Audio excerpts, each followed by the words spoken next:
Hello, everybody, and welcome back to the Dubcast with Dubside. Yes, indeed. Here we are. So, Dubside and I have been talking, and as you know, we put together a GoFundMe campaign to help cover Dubside's travel expenses to the 2025 Greenland National Qajaq Championships. And as we said on the last episode, what was the last one we did? 67. Yeah. We had a big push looking for votes for should we try to really step up the Dubcast and jump to the next level and do a whole bunch of improvements. So the way to indicate that was by donating to the GoFundMe site to show some support. And I was to say the least disappointed because we didn't get anything for, so and I was thinking, well, maybe this isn't worth doing. Maybe. Yeah, Dubside and I had a discussion about this whole thing, and we're not going to sugarcoat it. Didn't go quite as well as we planned. If anything, this has been a learning experience for us. We understand times are tough for a lot of people. Inflation's really hitting people right now. People are complaining about the price of eggs. Mm-hmm. So we were talking about, maybe this is just not the right time to do this. Yeah. And it just might not happen this year. Yeah, maybe I won't go to Greenland. Maybe I just won't get there this time. Yeah, but that's okay. There's always next year. Yeah. But then a miracle happened. You could say that. Somebody made a very generous donation to the campaign, and I took this as a sign. Do not give up yet. There's still hope. People are still interested, and sometimes that's all it takes. Yeah. A kind word, a comment of encouragement, or a gift like this.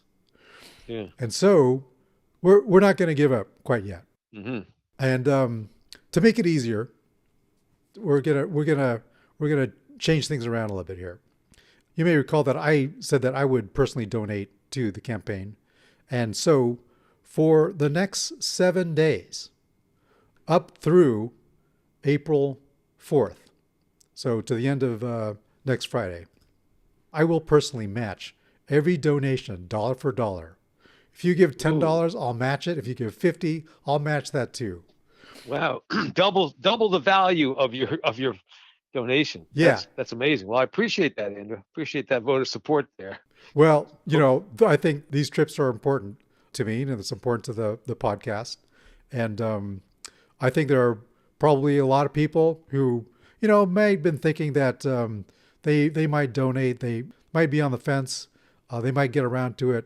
Well, if you're thinking about it, this is the time. I'm only going to do it for a week, and it will double your impact. Yeah. So I was wondering, as in the past 2 weeks, as we weren't seeing anything, like maybe because we had made this big pitch on the episode, the introduction, I was thinking maybe people don't listen to it right as it comes out Saturday. Maybe sometime later in the week they get around. Everybody has their own schedule when they fit it in. But as we kept on not getting anything, I thought, well, maybe that theory is not wrong. Maybe you just aren't donating. But we have another week to figure this out. And so, and I noticed that when I look up things, my limited knowledge of how the internet works, so I type in like GoFundMe Dubside, but that one, if I type that in, the old one still comes up from last year, and it says, we made the goal. Thank you very much. So I'm concerned if people are trying to find the site and they find the old one and don't donate. Yeah, that's a really good point. And I did not update the old GoFundMe campaign site. I'm gonna do that right now. I'm gonna update the old one so that it will direct people to the new one. And I think you're right. That may be a source of confusion here. So we'll try to address that. But the best way is to just go to the link on the show notes. If you're on YouTube, it's in the YouTube description too. It's there in a couple places. So that will take you to the correct GoFundMe site. The new one's got the picture of me in my studio with the microphone superimposed onto the Greenland site of the Kayaks in the water. The old one's got me with there's like kids and other things around the edges of it. The new ones. Yeah. And the new one is titled Stories from the Arctic Help Dubside Return to Greenland. And has a picture that says Greenland 2025 on it. Yeah. Oh, one more thing I should mention is that, and I noticed this when donating to GoFundMe campaigns myself. When you donate, GoFundMe automatically actually puts on a tip for GoFundMe, and that is optional. So if you say you're going to make a donation for $50, GoFundMe might charge you like $55 or something like that because they add on this tip. But I think there is a way to decline that, so you're not paying GoFundMe any extra money. I did that myself, and I found it a bit annoying. So watch out for that. Mm-hmm. Do you want to talk about the guitar picks?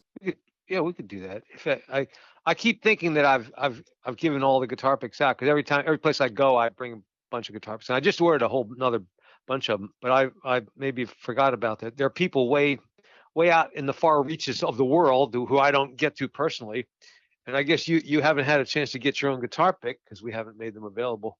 But we're going to do that now.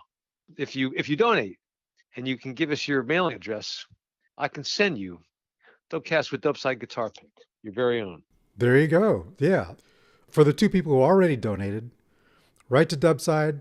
You can get a guitar pick. Email Dubside at dubcastwithdubside@gmail.com and give us your name and address, and Dubside will send you a Dubcast with Dubside guitar pick. I got some global stamps too, so you can be anywhere in the world. And theoretically, if you receive mail, I can still. I'll send it to you. Whether how fast you get it is out of my hands. All right. So thanks again, everybody. Thanks to everyone who's been listening and supporting us. It really means a lot to us. So now we are up to episode 60, which talks about my experiences after I got back from Greenland last year.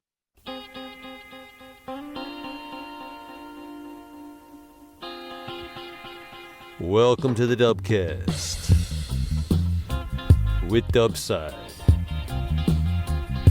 This is Dubcast number 68. I'll be revisiting my interactions with a guy in Greenland named Jens Peter Kielsen and adding some new chapters to that narrative. He was very involved in the kayaking club for many years. He was a hunter and now is a hunter's guide in Greenland. He also has some musical involvement with singing. And I was able to get another piece of the puzzle from him regarding kussarsarluni paarneq, the very, very fast paddling stroke that has been talked about and mentioned a lot in Greenland, but no one can demonstrate it these days. In Dubcast number 20, you heard a song that Jens Peter Kielsen sang on, and then you heard me attempting it. Well, now you're going to hear him and me singing it together. Well, I originally introduced Jens Peter Kielsen in Dubcast number 20. So let's time travel back to that episode, and I'll play you an excerpt of it right now. In 2004 was the first year I went to the Greenland competition. The head of the local kayak club was a guy named Jens Peter Kielsen. And Jens Peter Kielsen is a very engaging person, big presence, sort of a pillar of the community, and serving as the head of the kayak club. He did not speak English. I discovered that him and I were born the same year, making us the same age, which was something to bond over. He had a big smile and a hearty handshake whenever I saw him. And then towards the end of episode 20, I told a story about Jens Peter Kielsen on the last day of my visit there. The final morning, we had to get to the a smaller boat that takes us down to Narsarsuaq. It's like an hour boat ride. And it took us, a couple trips to take our stuff. It was like a couple blocks ways down to the harbor to take all our bags, things down there. And so the other teams are all gone. Things are kind of subdued. And suddenly, in the parking lot, comes zooming around, a pickup truck comes, and out jumps Jens Peter Kielsen.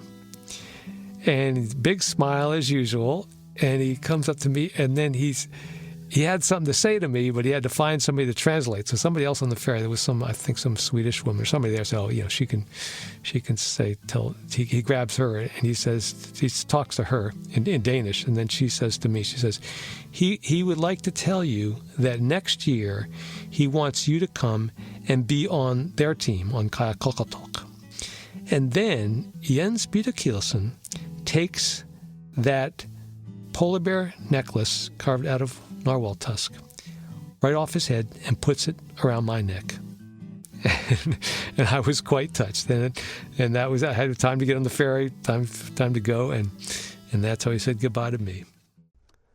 Well, thinking back on it now, the next few times I passed through Qaqortoq, he had stopped his involvement with the club directly, and I never did compete on the Qajaq Qaqortoq team. So we'll jump ahead to over 10 years later in Copenhagen at the Greenland in Tivoli event. I run into Jens Peter Kielsen.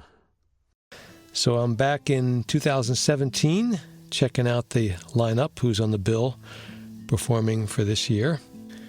And they have a choral group where you have many people on stage all singing together with minimal musical accompaniment. It's kind of a Greenland tradition to sing in choirs like that. So there's a group set to perform, and they're called Kussarsarluni, who I hadn't heard of before. So this group, they're singing. It's all men from Qaqortoq. 15 guys on stage. They had somebody with a guitar to keep them in key, a little accompaniment sometimes, and singing, as a group together. And there is Jens Peter Kielsen, and I guess I might have seen earlier, was in this group singing with them. And he had on the table, he was manning the table there, the CD of their music, of this group Kussarsarluni, it has 12 songs on it. So I naturally bought one. Now by this time, Jens Peter Kielsen could speak a bit of English, so I was able to get the CD and thank him for that, and we reminisced that we were the same age, born the same year, etc. So it was very nice to see him again. Well, summer of 2024, the competition is in Qaqortoq, and several days into it, I'm walking down the street along where the club is with the kayaks out in the water. Some race is going on or something. And I see, sitting over with all the locals that come out to watch, sitting on the hillside there, is Jens Peter Kielsen. And I recognize him, he recognized me, big smile, and hung out with him a little bit. Good to see him again. I was able to get a picture taken of him and me hanging out there, so maybe Andrew can post that up so you can see it. And I knew before I went that Jens Peter Kielsen, sometime a few years back, quit his regular day job. I'm not quite sure what that was, and went full time as a hunting guide service. The operation is called Hunter's Eye in South Greenland, and you can look it up at trophyhunting.gl.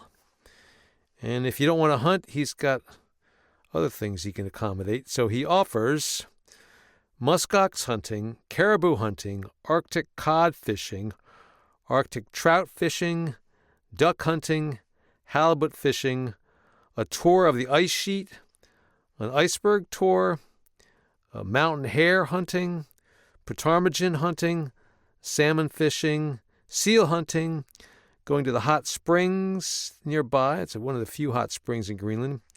A whale safari, and you can probably customize something else if you come up with your own idea. And to give you an idea, the prices run roughly around $3,000. And he says that that does not include the airfare. So you got to get yourself to Greenland, to Qaqortoq. And then he will pick you up at the airport. And for the next week, all your food, all your accommodations, all your arrangements, he's got covered. And since I know Jens Peter Kielsen personally, I can assure you that you will have a wonderful time. So check it out at trophyhunting.gl. It's called Hunter's Eye in South Greenland. So at the end of the competition, they have the big dinner. And I didn't realize until that point that the featured honored guest at the dinner was Jens Peter Kielsen. And that is because he initiated the start of Qajaq Qaqortoq, which actually occurred a few years before the start of Qajaq. It's when the general interest in kayaks and preserving them took root. And he must have been in his 20s back then to be doing that. He's the same age as I am, so he, I guess, had the foresight. I would have imagined there'd be like an older generation that took the initiative on that, but it was his doing, apparently. So this is the 40-year anniversary of the start of Qajaq Qaqortoq. And he gave a speech, which was all in Greenlandic, so I don't really know what he said. And then normally there's a band that plays afterwards, which could be some sort of local pickup band or maybe just somebody with a keyboard singing. But this time, being a big celebration 40-year anniversary, they had hired a top professional act and had a big, huge sound system. And they cleared the hall out, and then all of us who had been there, the kayakers before, got to come back in. And then they were charging admission for anybody else who wanted to come back in. And it was a pretty well-packed house there. And this band's called Tumba Jam, and there's a whole story behind them. I'll have to tell you that in a future Dubcast. But it was quite the celebration. So now I'll go to November of 2024, after I got back from Greenland. And that was the time period, not too long ago, when Greenland had finished one of the new airports, the one in Nuuk, I've mentioned before. And as a part of the celebration for that airport's inauguration, they had a group coming from Greenland, a group of singers, to do some performances, maybe a week before the airport was to open. So this is early November. And I was told by Kenneth Hug, the plenipotentiary in Washington, D.C., who's been a special guest, told me that this group included Jens Peter Kielsen. So I was looking very much forward to meeting him once again. And they did come, and they had a reception at the embassy, the Danish embassy in Washington, D.C. The group is known as Vilhelm Lynge Choir, which I think would be the Vilhelm Lynge Choir.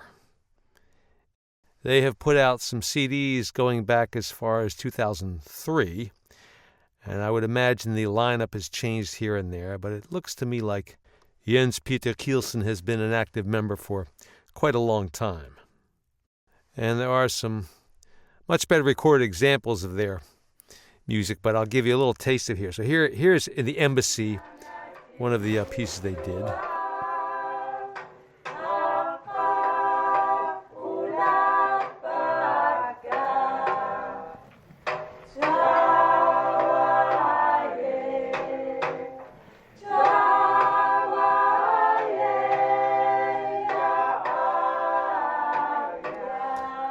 So you can hear the drum there accompanying them.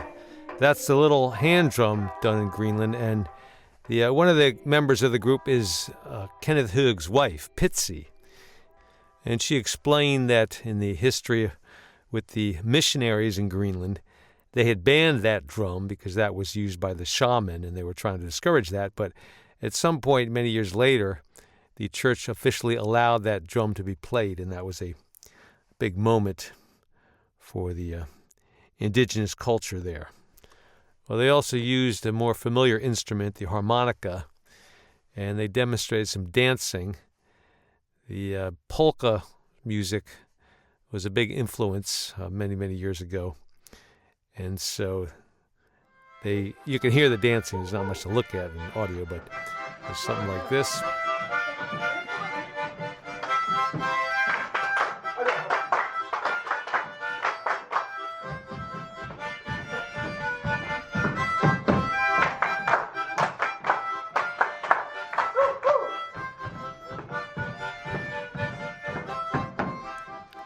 All right, in another Dubcast episode, I will tell you about other things that happened in the embassy there. There were statements given, speeches made that didn't have a musical orientation, but we'll get to that in the future. The choir there, the Vilhelm Lynge Choir, was later brought to my brother's house in Maryland, and this was arranged by Kenneth and his wife to just hang out for an afternoon. And we had it wasn't the full meal, we had some light snacks there. But anyway, they just wanted to come to visit a representation of a typical American home. My brother's family was there on hand, and I was there. And, what does a choir do when they're just hanging around casually? Well, in the house, there's a piano, and my sister-in-law can play the piano. And apparently, if you can supply the music to some popular hymns, the Greenlanders can supply the words, singing in their own language. So we had them singing.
And that goes on for another verse.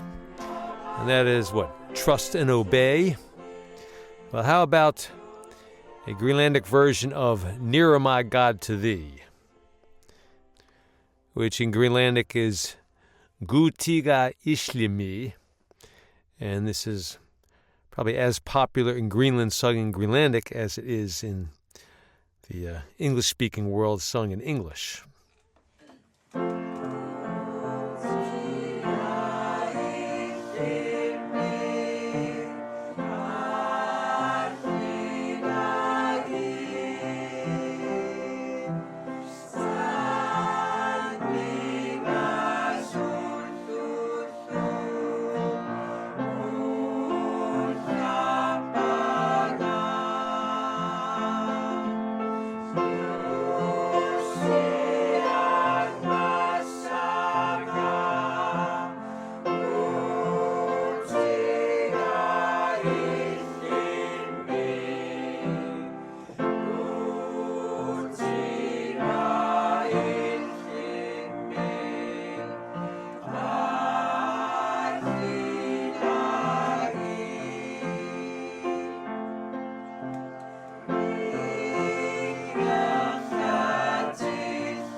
It went on. They sang all the verses of that song.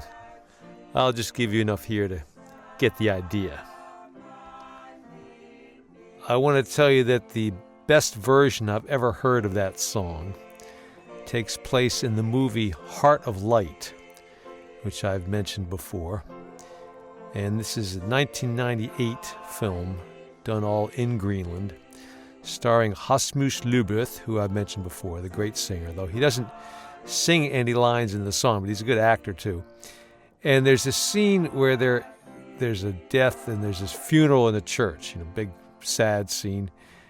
And they're sitting there in the church, and the singer Nina, I've mentioned her before, one of the finest singers Greenland has. And she doesn't have any character parts in the movie, but they have her in the church, just over in one of the pews. And while everyone is silently mourning, she just stands up and breaks into that song. I think they only have her do like the first couple lines of the first verse, but it's amazing. I don't know if Heart of Light can be viewed online, but you may be able to find copies of the DVD available. So in episode 20 of the Dubcast, I talked about buying this CD of music from Jens Peter Kielsen of a different named group that he was singing with. And there's a song on there that I took a liking to, and I played you just a teeny little bit of it from the CD because the CD was not generally available and I didn't know any other way you could hear it. And it sounded like this.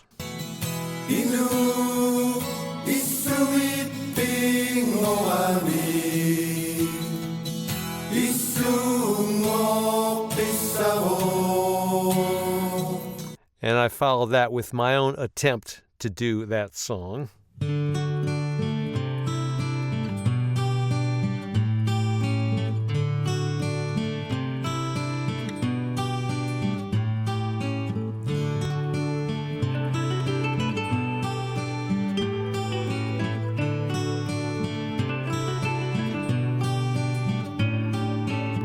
Inu isumit pingorami isunga qissavok.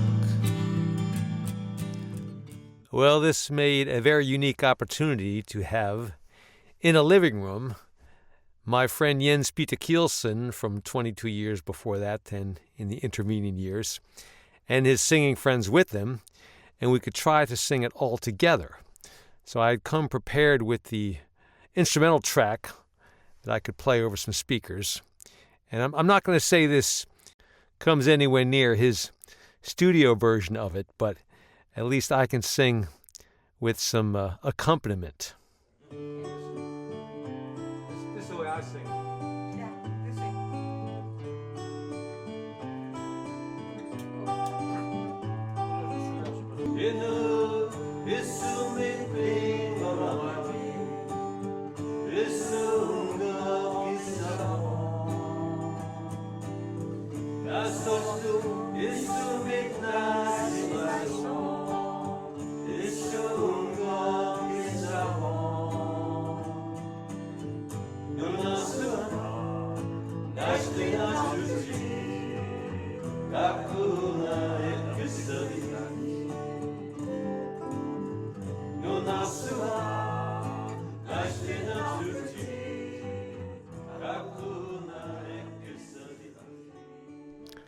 Well, we had a very enjoyable afternoon, and we did sing an English song or two. They knew Country Roads by John Denver.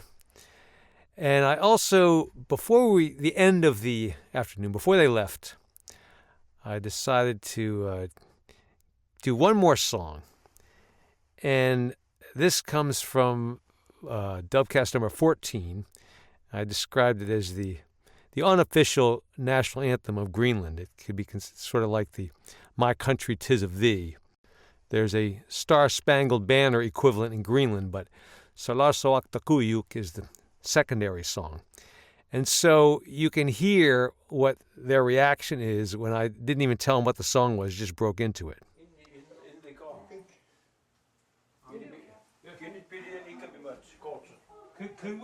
Could we sing one more song?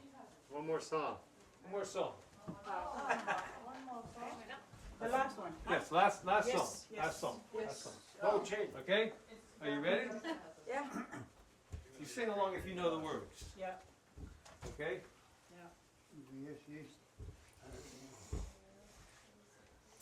Here we go.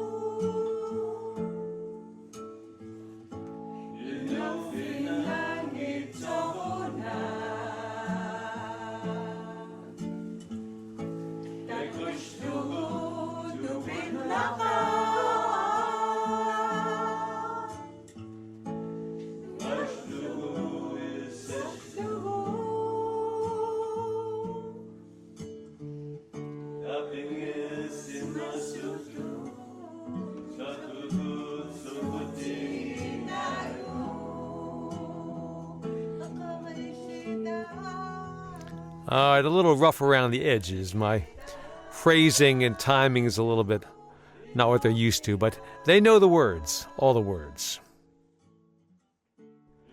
Now, at the beginning of this podcast, I did announce that I had some more information about kussarsarluni paarneq. And this is the paddling technique described in Dubcast 61 and 62. And I spent my time in Greenland in 2024 asking people whenever I could if they could tell me anything about this stroke or demonstrate this stroke or anything I could learn about it. And I'm sitting there with Qajaq Tobiasen, who could speak some English. And in the next table over is Qajaq Davidson, who's won the title a number of times and is long experienced in kayaking. As you can hear, Qajaq's English isn't all that fluent. And I'll note that he uses the word ilumut, which in this context means that's true, that's correct. I have a question. Do you know about kussarsarluni paarneq?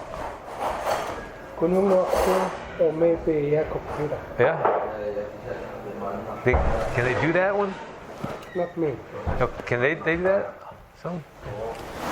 Ask them All what right. you can do. All right.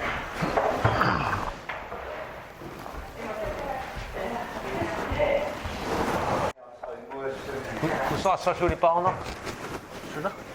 Kussarsarluni paarneq? How do you do that? How does it work? Det kan være, at der lige var kører man ned til en container, så bliver det fast. I try my kayak. Just use muscles. This push and this. Yeah? But you don't do something like that? So. Oh, Just- you don't move. Oh. Okay. Is it just like this, or you? How does that work? Like this? Do you? Does it need to be under here or just out here? Like that? Just here. Okay. Push your Turn. Yeah. push down on the kayak. Do you have to do while you come back? Does this turn like this? Okay. Just push all the leg into the kayak, on the kayak. Against the kayak, into the. Okay. And does the front go down of the kayak? Like how much? It's up to muscles. Muscle, yeah. All right. When you build the kayak,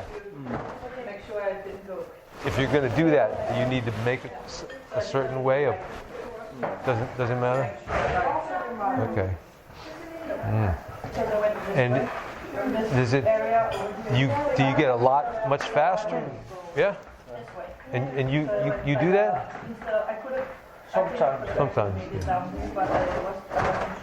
There was. I do a little bit, but I have no so much muscles, so I don't use this more anymore. Yeah. I have been used this in many years. Right. It's very hard to get this feeling at push kayak and kussarsarluni. Okay. Just use all the time. Practice all the time. Well, that correlates to what we've heard before. To do this for any extended amount of time requires lots of strength, lots of practice. Now, I'll tell you that what he was showing me there was fairly similar to the video of Ephraim Adelson, where you're turning your wrists and you're pushing the paddle out to the side. But again, we hear the same idea where it takes a whole lot of strength. And when Qaqortoq says that he does that a little bit, I don't gather that the bow of the kayak goes down a huge amount or that he can keep that up for a long amount of time, but maybe some of that idea is working. And looking at competition results, Qaqortoq never beat Mligak in a race, and I don't see that he ever won a race by a huge margin. So he may be using the idea of this technique, but I don't think he's able to maintain it for an extended period of time. So unfortunately, I'd have to say we got no new groundbreaking insights from these conversations I had in Greenland. All right, so back in the U.S., when I've got this choir at my brother's house, and before we sang that last song and before they left, I got to sit down with Jens Peter Kielsen. Now, he still doesn't have enough English to really, fully explain detailed subjects, but I must apologize. In the rush of things, I did not turn on my recording equipment when I talked to him and ask him specifically about kussarsarluni paarneq. So I'll have to explain to you what he told me. And he has been involved, 40 years of kayaking, not continuously all the way through, but he knows quite a bit about kayaks, has built kayaks. Now, he did not claim to be able to perform the stroke, but I wanted to know about the design of the kayak. And he said that if he was going to build a kayak for that stroke, he had some definite ideas. And I got him to make a little drawing for me. I added some little descriptive labels to. But the main thing is, he says, this kayak, it's going to be about 10 centimeters narrower on each side behind the cockpit, from the cockpit all the way to the stern. And then he says there's a raked cockpit. The cockpit's going to be tilted upwards to the front. And finally, there's an internal skeg. Now, that some kayaks, they design that way. They put the skeg onto the frame, and then they put the skin on. So there's this little ridge underneath, where sometimes the racers, afterwards, they'll attach something on the outside. But this is inside the skin, gives you that internal skeg. And he said the internal skeg, it's small, maybe 3 to 4 centimeters deep. And so then overall, the kayak is about 20 centimeters shorter behind the cockpit. And then he said he would put more freeboard on it than on a rolling kayak. Right behind the cockpit, you wouldn't have that super low back deck. So if somebody wants even more information about that, you need to go to Qaqortoq and maybe take the hunting safari with him to get your trophy muskox. Or if you want a seal or you want a fish or something, he'll hook you up either way. And then you can, for that week that you're there and he's putting you up in his house and feeding you, you'll have plenty of time to ask every last detail about how to build a kayak specifically to accomplish the special fast-forward stroke. So there you have it, Jens Peter Kielsen up to date. And instead of my usual outro music, I'll just give you one more selection from the group in the living room. Anyway, thank you for listening to the Dubcast with Dubside, and I'll see you in episode 69, where I will talk about Greenland on more of a political level, which has been in the news quite a bit lately.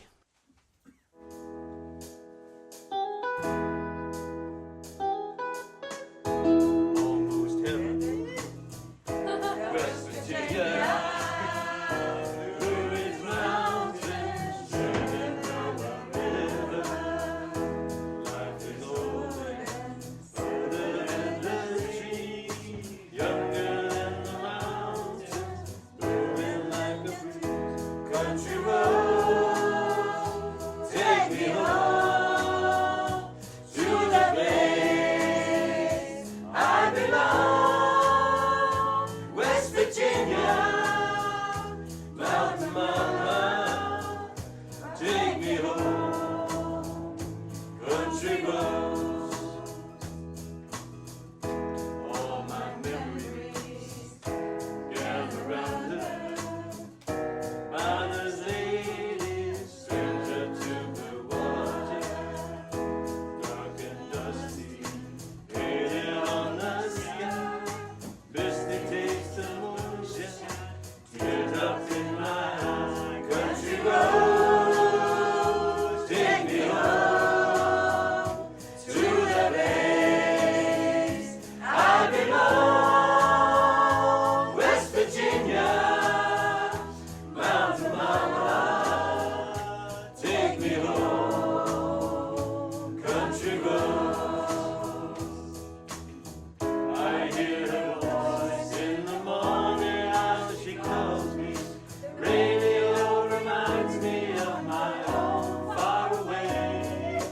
Driving down the road, I get a feeling like I should have been home yesterday. Yesterday, country roads, take me home to the place I belong. West Virginia, mountain mama, take me home. Country roads, country roads, take me home to the place I belong. West Virginia, mountain mama, take me home. Country roads, take me home. Country roads.